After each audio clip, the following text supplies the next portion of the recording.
In today's video, I'm going to teach you how to share a Google file link for docs, sheets, forms, and slides.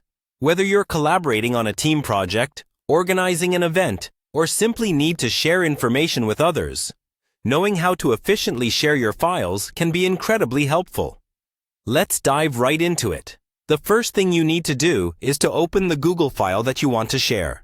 This could be a document, spreadsheet, presentation, or a form.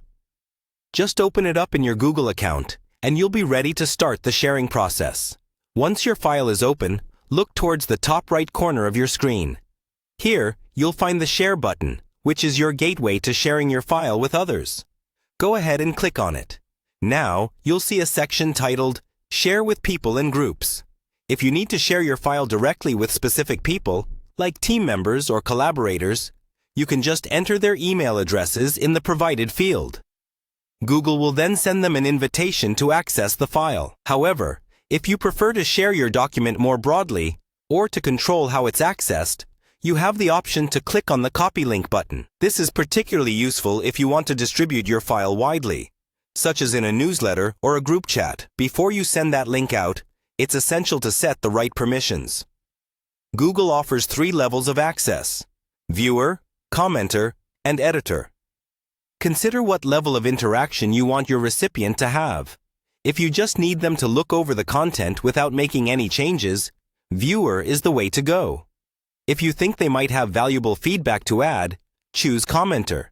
And if you want them to be able to make changes directly in the file, select Editor. Once you've configured the permissions to your liking, and if you're using the link method, you'll want to hit that Copy Link button.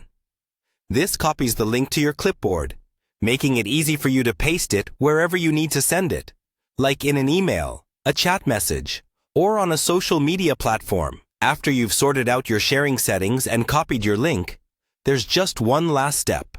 Click Done to finalize your sharing settings. This ensures that all your changes are saved and your file is now accessible according to the permissions you set. By following these steps, you'll be able to efficiently share your Google files with exactly the right access levels, ensuring smooth collaboration. Thanks for watching, and I hope this guide makes your sharing process a lot smoother and more efficient.